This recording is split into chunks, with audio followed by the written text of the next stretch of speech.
his is the 7th. So I said, what do they want? And she said, oh, they want little refrigerators for their rooms. And those are about $50. Okay. So I said, okay, I told her, well, I'll tell you, we'll get them, but Saturday, I don't get paid until Saturday. I don't get my check until Saturday, which is my pension. So I don't get that until Saturday. So we'll get them before we come over to the house for the party. And she says, okay, Mom, here's how you should have said that. Uh, she says, you should have said, oh, we'll just make it as a prize and we'll bring it for him on Saturday. Because when you said, I'm going to wait until I get my check, it made me worry that you don't have enough money. And we're Oh, asking you to get, something that's too expensive. yeah. And I'm like, no, it's not that at all. It's that, and but it was because obviously I am in I feel like I'm in a state of like semi lack. Like, I know I have enough money to pay whatever needs to be paid and to buy whatever food, groceries, whatever need to be done between now and Saturday. I know I'm good with that. I'm not comfortable with spending an extra 100 and some bucks between now and then. And why? Why would I not be comfortable just because I look at my bank account and say, there's this much and it's got to last this many days and I'm like the Passover candle, right? I think we're all like that a little bit, because we just, you want to have enough money. But I do. I mean, that's the thing. Why should I refer to my bank account if I want to give a gift? I should recognize that if if I got it, if it's there, it's not going to kill me to spend an extra 100 bucks right now. No, it's not going to hurt in any way at all, because that it's that lack perception that Right. Yeah. is so dominant in my Yeah. mind. It I comes creeping up, huh? Yeah, you are too. I bet your parents lived through the Depression. Yeah. Yes, correct. My Your parents lived. father was a money phobe. He was Yeah, like always worried about money. So yeah, I mean, it was from the Depression. yeah, and my parents, we never knew. I never knew from day to day. So, I grew up thinking that, you have to be really careful of everything you got. You got to make sure that you don't overspend, and everything is, I just grew up with that idea in my mind, and I can't get over it now because I mean, I have to remind myself, the pension is not my source. That is Right, it's a a habit. Yeah. means for me to exist, but it's not my source. And anyway, so we'll probably do that anyway. Go tomorrow, get the refrigerators and take them over. I mean, really, I mean, how cool for those kids. Well, they like stuff like that, Yeah, They don't yeah. want to go downstairs. Right, exactly. And that's the way my grandson is like, that'd be a cool thing for him. Yeah. How old are your grandchildren? My granddaughter is 5, or not 5. She she just turned 8 today. She's 8 Oh, and they're he's 12. young. He'll be 12 on Thursday. So, Yeah. and of course, you think, well, there's a lot of difference between an 8-year-old and 12-year-old. Well, not when they live in the same house and they have the same, we got him a phone and, she was like, oh, I can't have a phone. And then I realized, especially like last year, which I hate to say this too, but because of all the things that have happened in the schools and stuff, I said, you know, these kids got to have a phone. They got to have a way to call mom or call home if there's a problem because there's terrible things happening at the schools now. You can't even trust your kid's going to go to school and be okay. So yeah, we got him a phone. I don't And the thing with we got him a phone and we put this thing called 360 on it. So I always know where they are always when they have their phone with them. So, that's That's just but habit. that's It's funny because mine are going to be 17 the end of September, the 24th, and the other two are 3 and 4. So, so yeah. they're all going to be here this coming weekend, and I'm very Oh, excited because they'll that's all be together. how fun. My goodness. Well, it's Yeah. my oldest birthday. He's going to be 46. So, Oh, so yeah. your son's a Leo also. Oh, yeah. Yeah, they're going to be there because Jonathan's off that week. So he's going to be, he was just 41 in January, and Andrew will be 46. Yeah, so my two boys and their kids, and I have the best time with my kids. Oh, I know it. That's the best thing. I mean, and especially the little ones.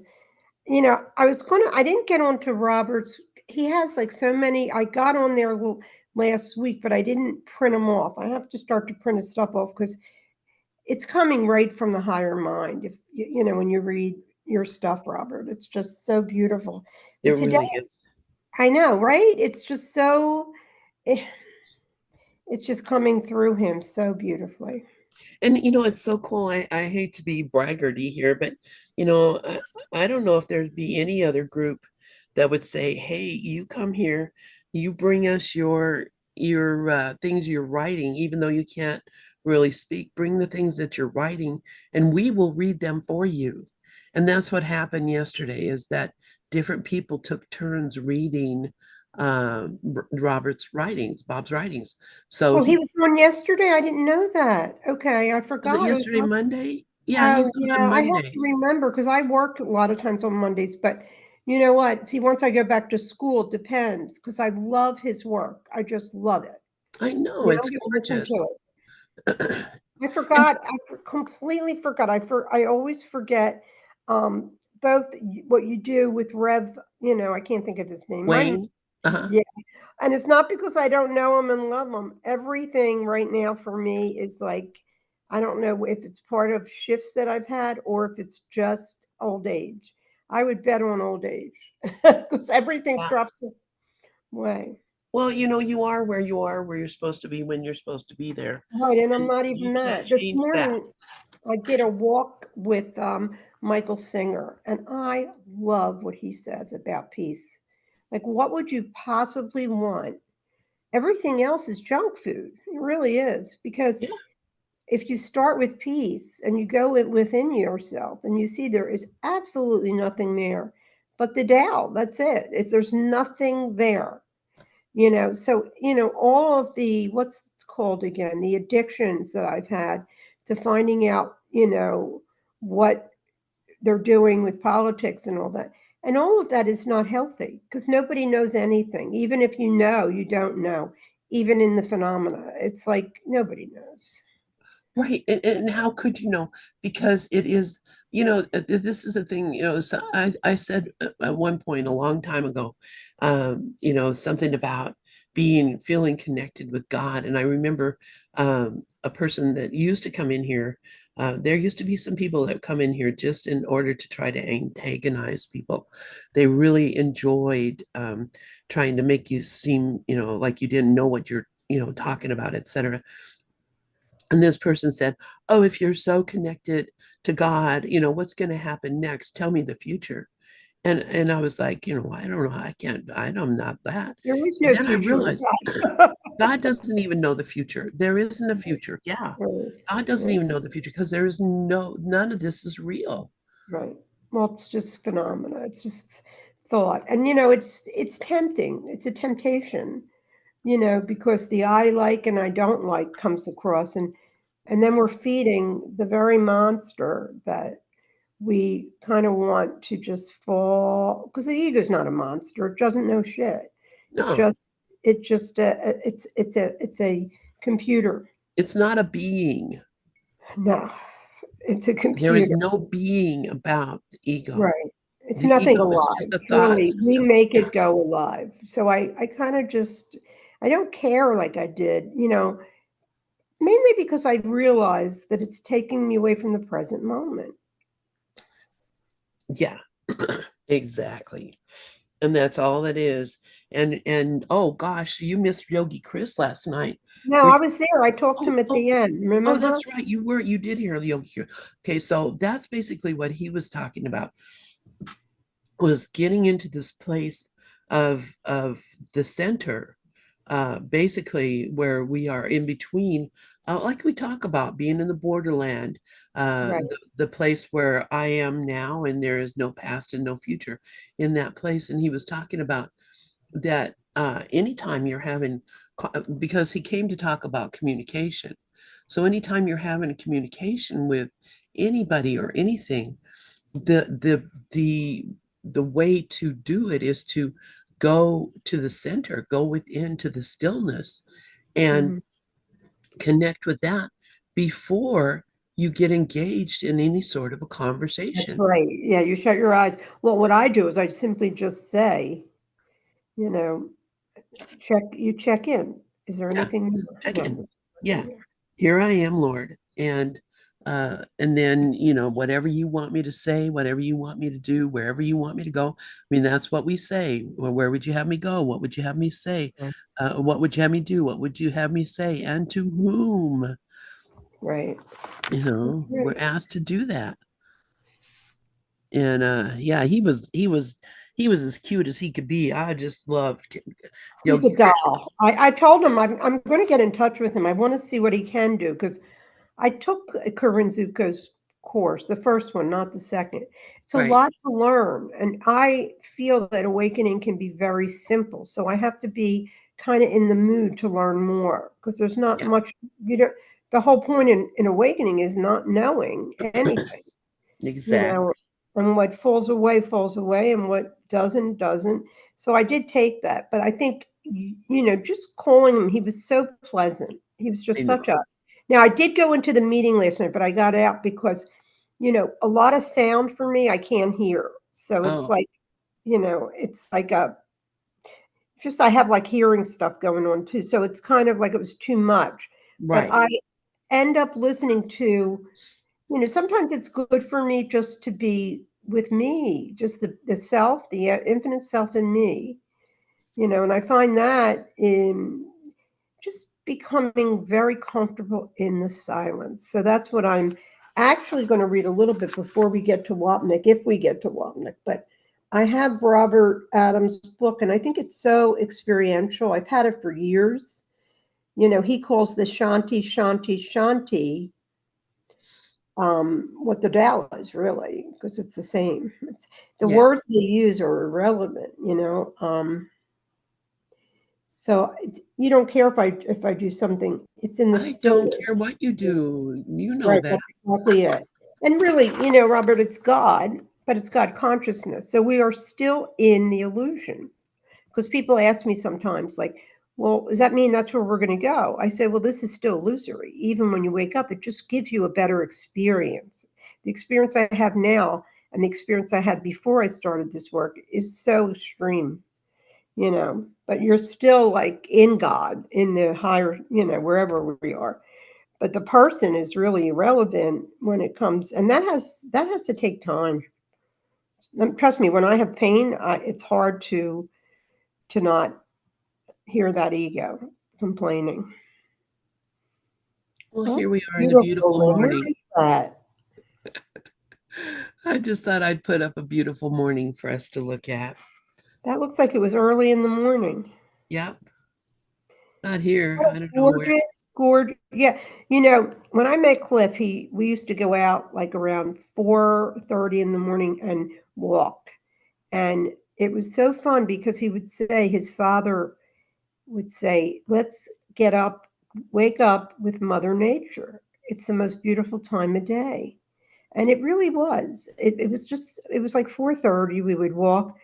We did so many fun things, but now we're talking about the past and saying you can't go back ever. Like to the beautiful things you did together, you have to create new memories. And for me, it's just keeping my eye right here, right now on I can see peace instead of this. And Exactly. and when you come to peace, once you're really, really committed to peace, and you enjoy it, because that's the whole point. The ego doesn't like peace. But when you start to realize that what's the ego? It's nothing. It's just a bunch of thought. I often listen to Keith, and one of the things, the difference between Keith and Ken, and there is a difference, and I'm not really comparing because they're both excellent teachers, but I would say Ken always says it's a process. And Keith will say, why are you looking at that anymore?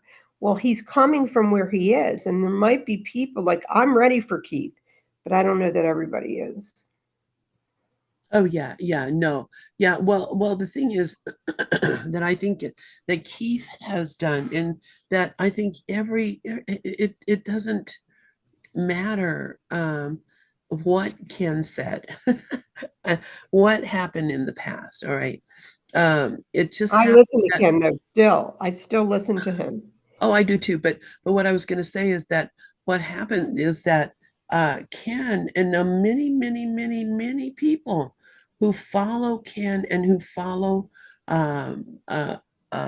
earlier in the course believe that this is not going to happen now. It's not going to happen to me in my lifetime.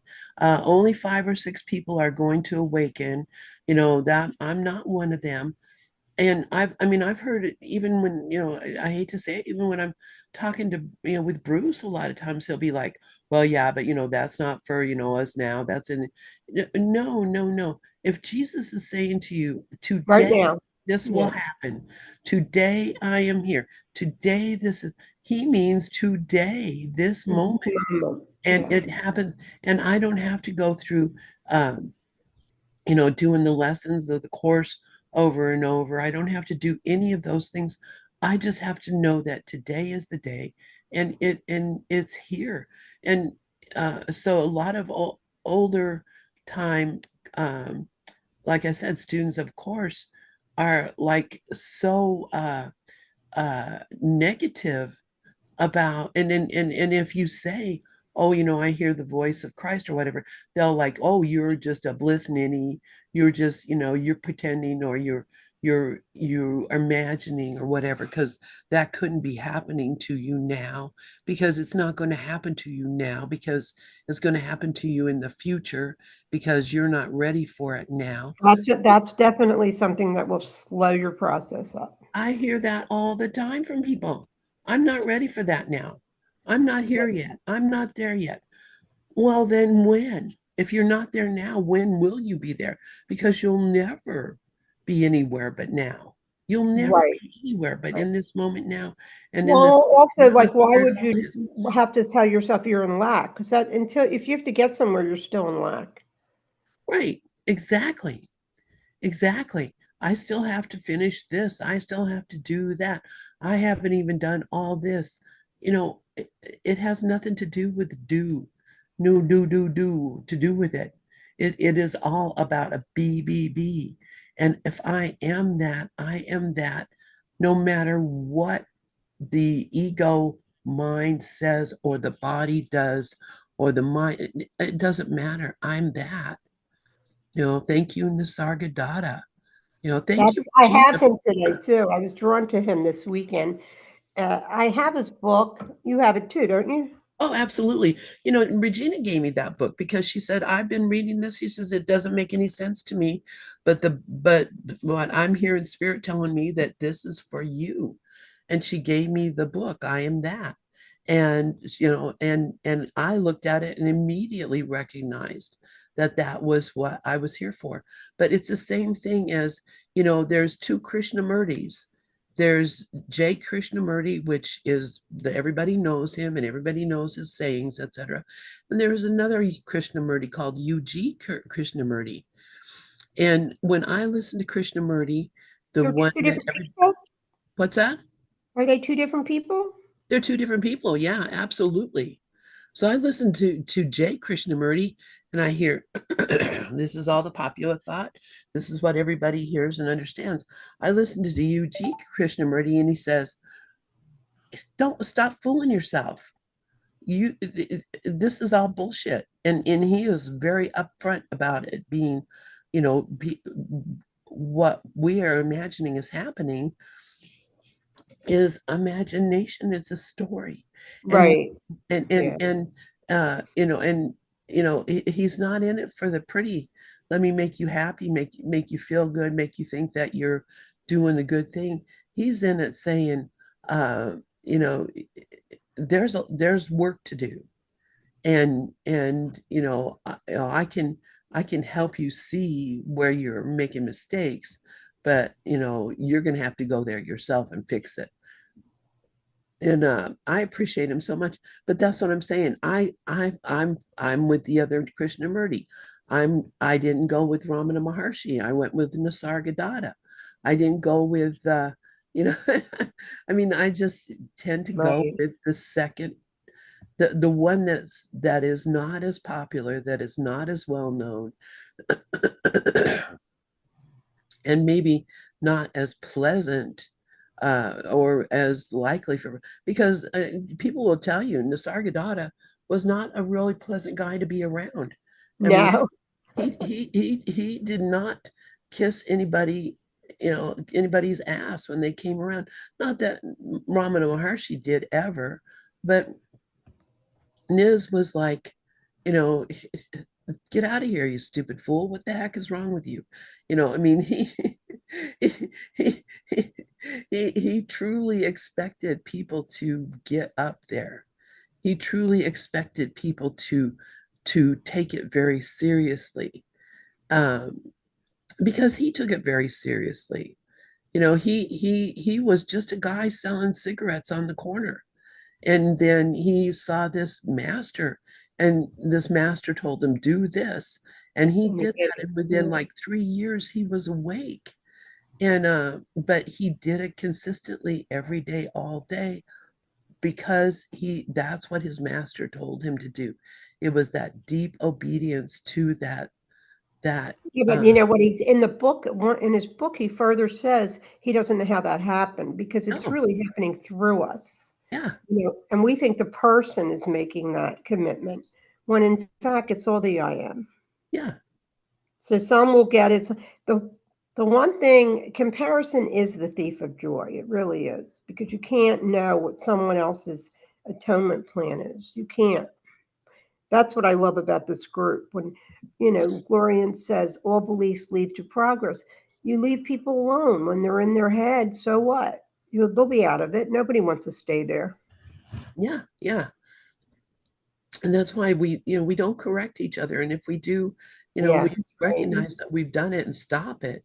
And don't be upset if someone says you're trying to correct me. Recognize it, humble yourself, step back. I've had to do it many, many times, because I tend to be one of those correcting kind of people. And there was a lady who came in here, that's new to our group. And at first I kind of noticed that about her, that she would, whatever you would say, she would, raise up her hand, but this and that. And I was thinking, I don't know if I can handle this correcting bitch hanging out in my group. I That's really what I was thinking.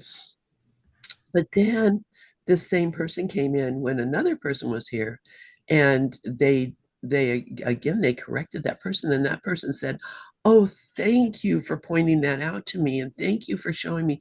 And I thought, well, you know what? Uh, what's wrong with me that I was not thanking that person for pointing out the error in what they were saying?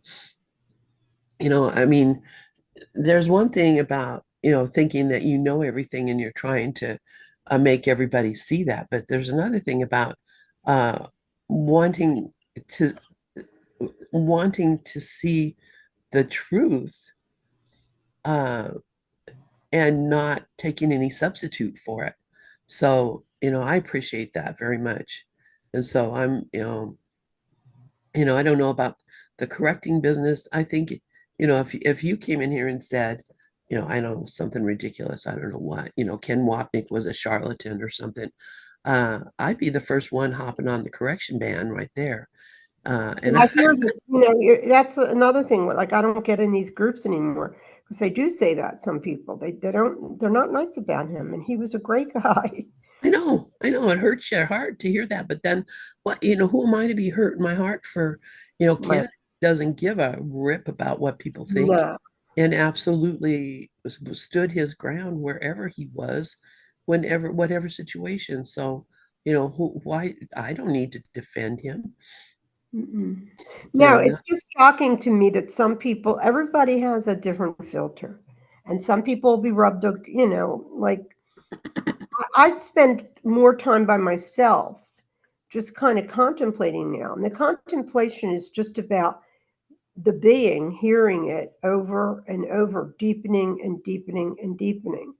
And you can just take a couple lines in the course and just do that because they're deep, so deep.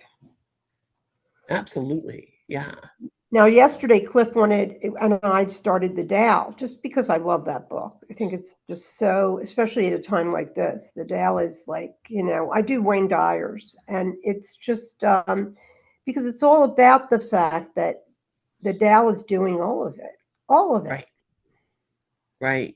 Um, I love Stephen Mitchell's Oh, Byron Katie's yeah. husband. Yeah, I have His that stuff too. Yeah. Yeah, Hmm. his interpretation of the Tao is really beautiful. I have not read Regina's interpretation of the I Tao. haven't either. No, I Uh, just stopped I don't have being. any inclination towards it. No, it's no different than any of the others. They're all saying the same thing. Yeah. Wayne Dyer is somebody that I started with when I on the path, like before I got to the course. I listened to Wayne a lot and read his books, and Marianne. Both of them were real instrumental in me getting going deeper. They're both excellent teachers. I just sometimes get confused by Marianne because the whole book is that you're not there and she's like out there, but that's her role. I've said this before. That's her part to play. She's not doing anything wrong because the part that the IM gives you is what it gives you because it's not the ego that is. I mean, you could say it's her ego, but why would she do that to herself if she wasn't being lived to do it? She Right. knows And that. it's my ego that's saying, hey, that's not right. She's not. Right, That's exactly. what I She's a have to course in keep an miracles eye on. student. Yeah. Who cares about her ego? She's very in love with America, period. She has this book I have, and I never read it. I got it for Cliff, Healing the Soul of America, because she always felt that, and now she's really, the African American has never been treated fairly. And if you really look at this, it's the beginning of time that dark people had a hard time and Jewish people. It's written in the script. So it's these energies that keep repeating themselves. It's really like the Tao's just like going over and over and repeating all the patterns that we had in the past. I think that's what Sailor Bob says. That's another book that I love. It's Yeah. called Living Reality, and he's excellent. They're all giving us the same as the course. The course is something that I love to listen to. I play it during the day, and it's just like it's exactly what people say. It's a symphony of gorgeous symbols, just beautiful the way that's described about what's really, like all the words in it are gorgeous. They really are, but they're not relevant to like Christianity. They don't have any. Every word in there is different than what Christians use it for, like Oh, yeah. salvation's awakening. It's where some people say you have to. I wasn't Christian, so I never had to accept Jesus. That wasn't part of my repertoire. Yeah, I was Catholic and we talked about Jesus, but there was no question about accepting. I mean, Oh, I love what he just wrote. Even Judas had an important role. We all hated. That's right. And the thing is, like, then there'll be a story. Well, they picked it. They wanted it. Their soul picked it, and nobody knows. I think the most important lesson is I do not know what anything is for. yeah, that's right. That's right. And if I and if I think I do, I'm wrong. And you just got to get used to being wrong. You have to Right. recognize I'm wrong is probably the the most important thing that you can say. I made a mistake. I don't know what I'm talking about. Right. I'm making Yeah. up a story. Yep. So, and then that story is not helping me. Right. Yeah. So Have you talked to Joni? not for a couple days. Why? No, because I wonder how she's doing. I talked to her a couple weeks ago. I Yeah, just she's doing okay. She's doing pretty good actually. did she move? That's I have her number. I think I'm gonna call her. Yeah, Uh, yeah, give her a call. Yeah, she's her big thing is, she's got to she's planning or has been planning on going back to court. Apparently when she got her what do you call it? Divorce, it was open so that she whatever whatever he makes, I mean, she just gets part of it. So right. apparently Yeah, he's making more money, getting more money now. So she's going back to court and saying, I need that, you know. right. Yes, yeah. Yep. So anyway, but she's been using AI to fill out her paperwork to set up her case. She's loving it. She's smart. Yeah, Very. yeah. So, and as I like long her as they have the Robin's right writing stuff in because there, maybe waking up is living above the story. The story is irrelevant. If everybody has a different story, you know it can't be true. Because we all have different ideas of the story, even if we agree on the story. exactly, exactly.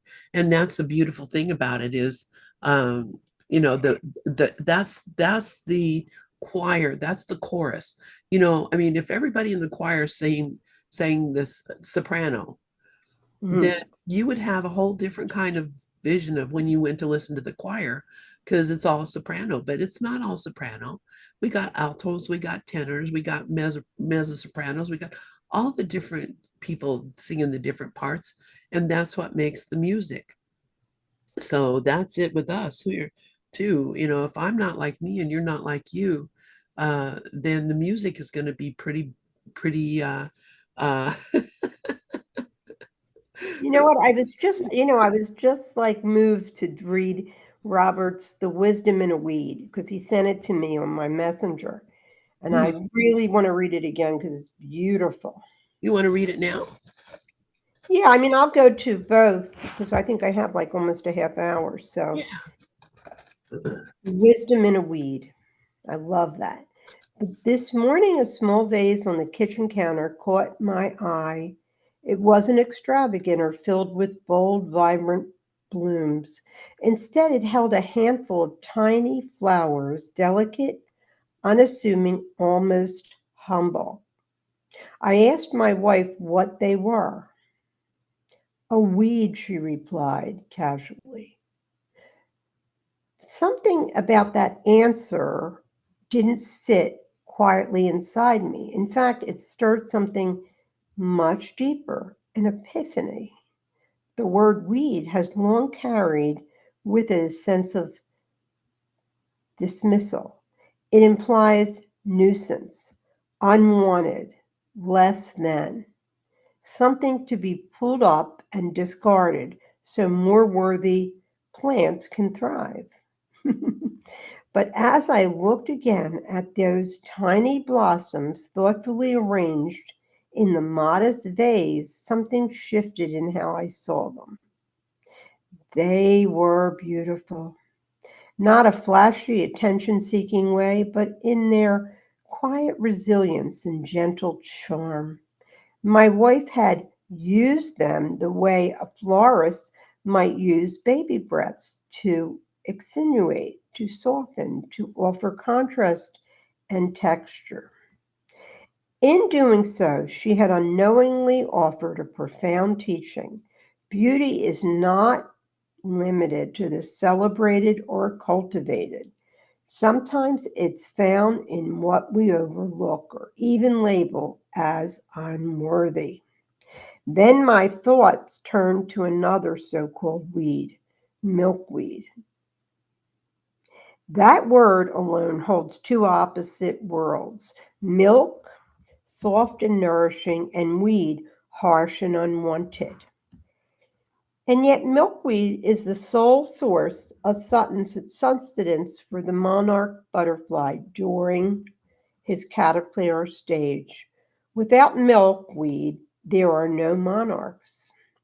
That alone redefines everything. What we call a weed is, to the monarch, life itself. The plant we may uproot without a second thought is, in truth, an essential link in the chain of transformation. From crawling to flying, from earthborn to airborne beauty. How many times in life do we label something somewhat as a weed?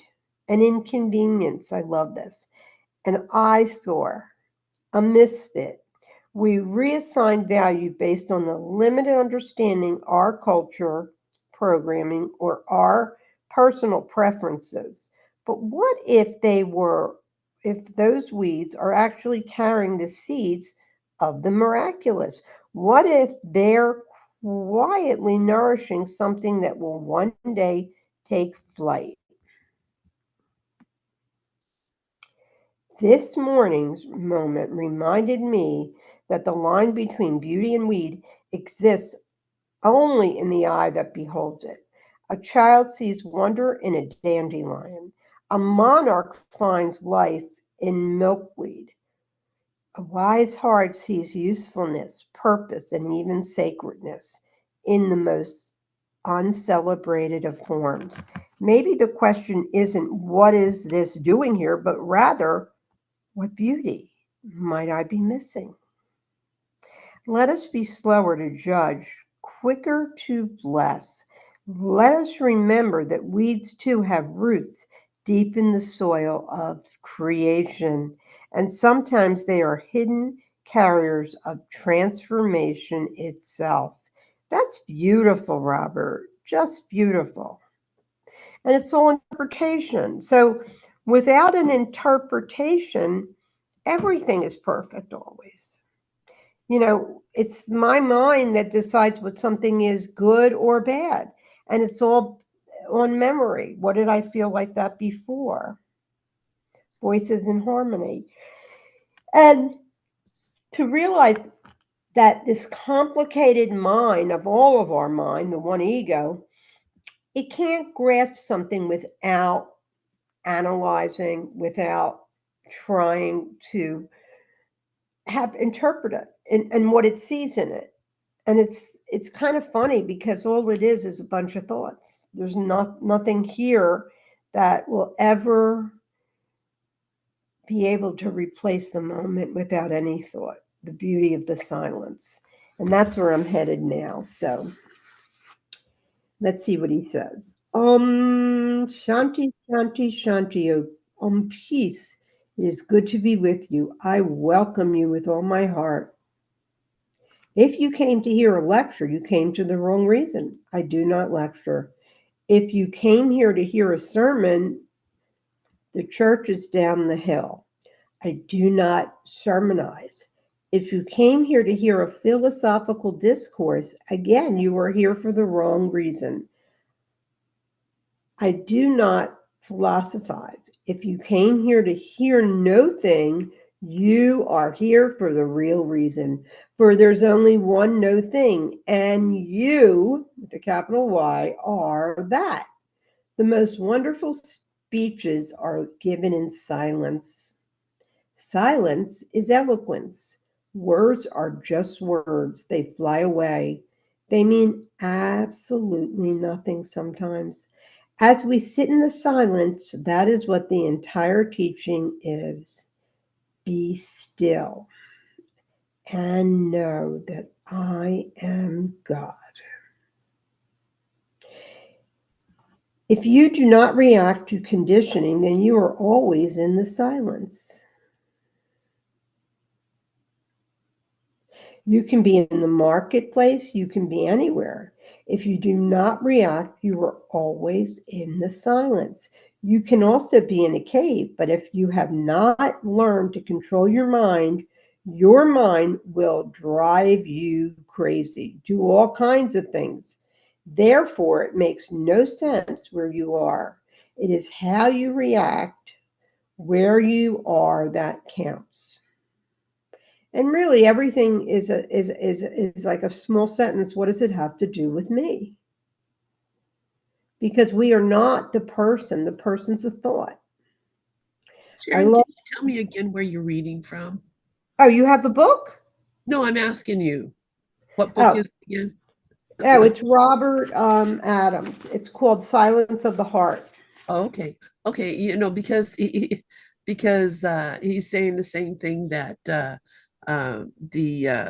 impersonal life is saying as well. The those same exact I words. think I have that on Kindle too. I should really go to Yeah, those Wayne and meetings. I are reading that on Monday. It's pretty profound.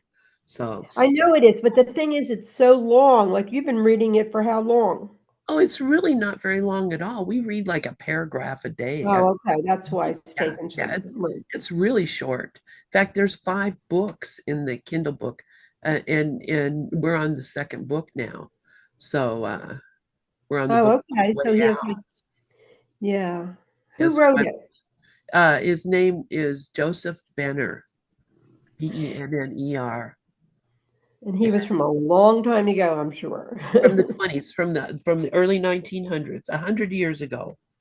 So, and Robert Adams, when I mean he was writing in the what, the 60s, 50s, Right. 60s.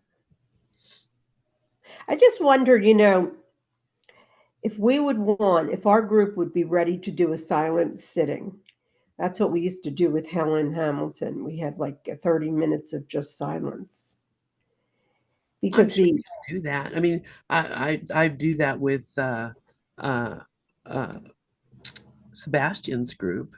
Just sit in silence for 30 minutes, and oh, they do that? Oh, I didn't know that because I didn't, they were talking a lot last night, so I got off. no, I'm talking about Sebastian's group, not Glenn's group. But Oh, when is Sebastian's group? well, there's different times. There's different things. There's a prayer group on Sundays, and that's like this Sunday. Yeah, we sat for 30 minutes. I sat for 45 before I finally left, just in When you silence. realize you're not there, the silence is you. And Yeah, so why not envelop it? yeah. So, And for but yeah, me, there it's are going to groups be that a do that. practice because, the ego, like, what day was it screaming? I forget. When it starts to scream, I just really have to just rest in it. Just rest, accept that it's doing what it's doing, and Yeah, it has nothing to do with me. yeah. So Anyway, go in on. the silence, I couldn't remember who it was that you were reading from. So, and yeah, I mean, I want to read Nisargadatta's too, but all right, in the silence is where all the power is. In the silence is where all the answers are. You can't be silent. You're only in the silent in the present moment. But the silence is here because the right mind is here. It's the only mind that's here. Everything else is just thought. So he's saying in the silence where all the answers are because we talk. When you use words, words have their place. But what can the words really do? Think of the billions and billions of words that have been spoken since the beginning of time. Where does it end for us, for humanity, for the world? Think of how many words you spoke since you got out of bed. Think of all the words you spoke. What have these words done for you?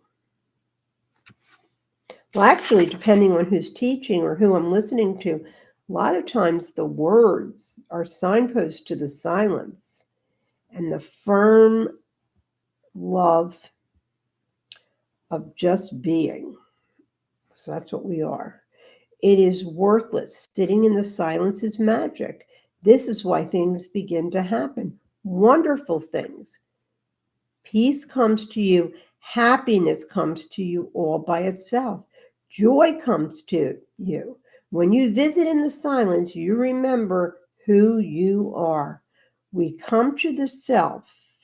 Here are all one self. What does it mean? It means we are not separate. We are one self. Think of that. We are the one self peace. So what Robert is basically guiding, and one of the things he's very firm about and through the day is to say, who am I? What am I? Who is the I? Through the day, it's so simple. That immediately quiets the wrong mind, the thoughts, because it has no clue what you're saying. But you're coming back to the I. And then Nisargadatta, and it was so cool because I was reading him, and I don't remember which page, but I was reading him over the weekend, and he was basically saying, and I heard this also from Helen Hamilton, you are in and out all day long and you don't even know it because it's a projector. And the projector sometimes, like for instance, you know the headless way, Lynn, right? When you stick your finger Right. right there, there's nothing there. Like if you go right back with your middle finger right into your eyes, there's nothing there. But immediately the projector comes on.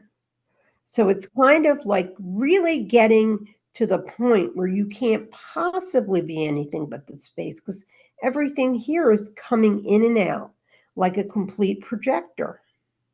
So here Robert writes, someone once shared this transition. Be still and know that I am God. Be still and know that I am. Be still and know. Be still, be. That's gorgeous. That's beautiful. Just be. And for a complicated mind, it becomes challenging because of the, well, I don't even know why. But here's the one that this could be an obsession with the body. Get rid of the tendency to define yourself. All definitions apply to your body only and to its expressions. Once this obsession with the body leaves, you will revert to your natural state spontaneously and effortlessly. Questioner. Maharaj, you are sitting in front of me and I'm here at your feet. What is the basic difference between us? So then Maharaj says, there is no basic difference. And then the questioner says, still, there must be some real difference. I come to you, you do not come to me. Maharaj, because you imagine differences, you go here and there in search of a superior people. I love him so much. Right. He He says, well, speaks he's very back so simple hard. too. Right. The simpler the person, the better it is.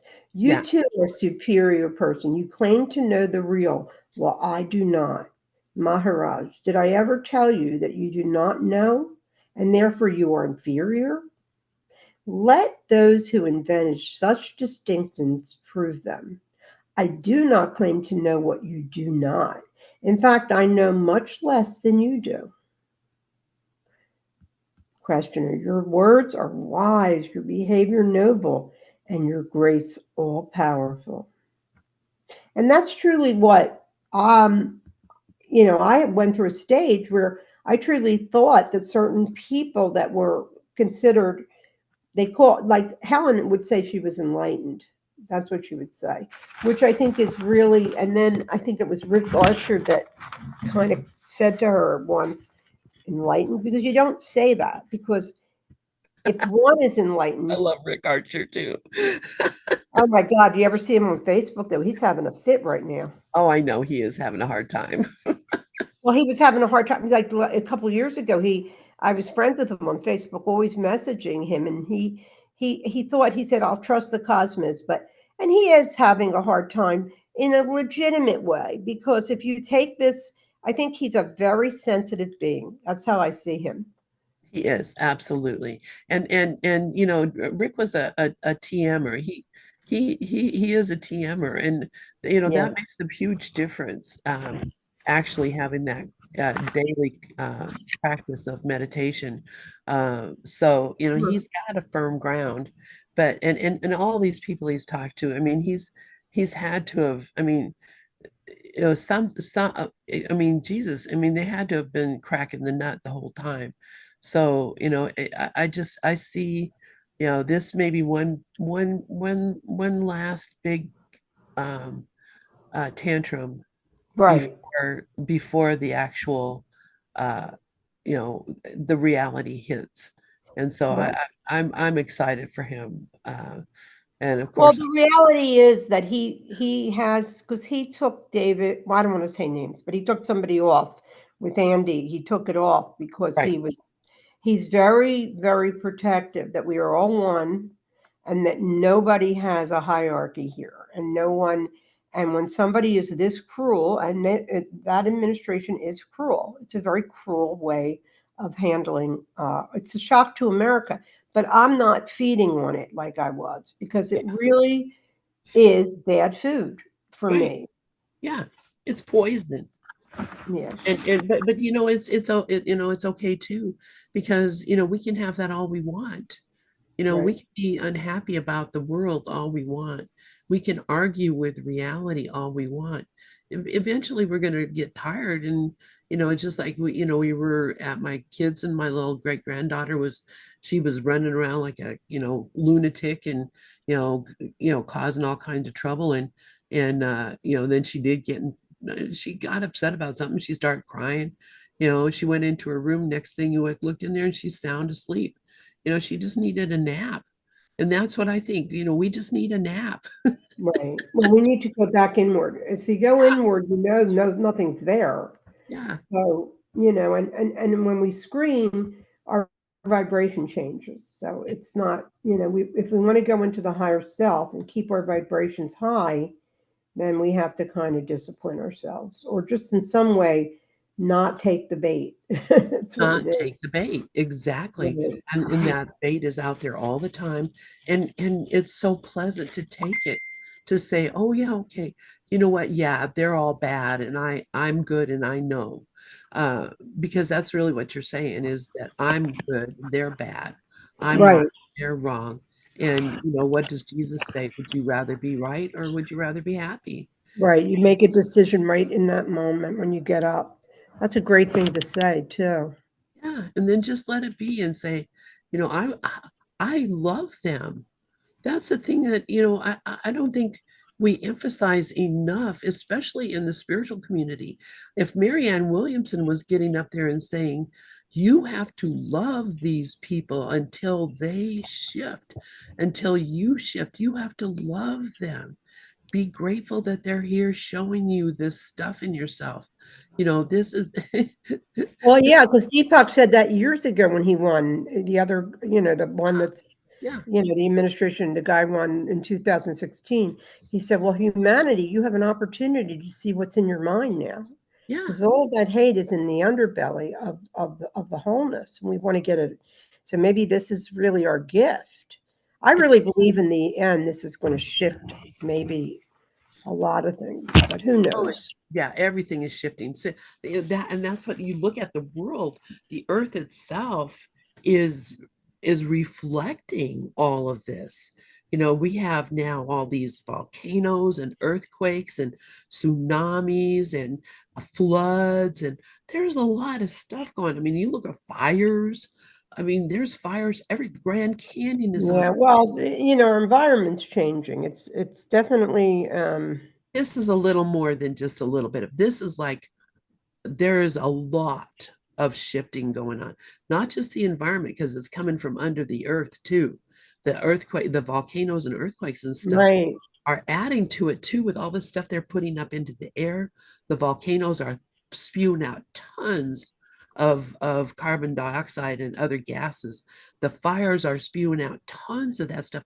We're literally, I read an article the other day that said the Grand Canyon is making its own weather from this fire. All the hot air rising and stuff is causing a whole weather system specifically happening right there. That this is unusual. And I think it is a total reflection of our state of mind. Yeah, well, humanity is definitely. But if you look at like the way Sailor Bob always talks about it, he says you're not there. It's a vibration of energy that is just circulating. I really have to read that next time I because know. it's so profound when he talks about it. Like these patterns will keep coming around because people are saying, "Oh God, what are they doing now with racism?" Well, obviously that's in the underbelly, but is it going to ever change if it's a pattern? I don't know. In fact, I know nothing. Are these all symbols? That's exactly what they are. They're They're all all symbols. symbols. That's right. Every word here is a symbol. That's it. There's nothing here.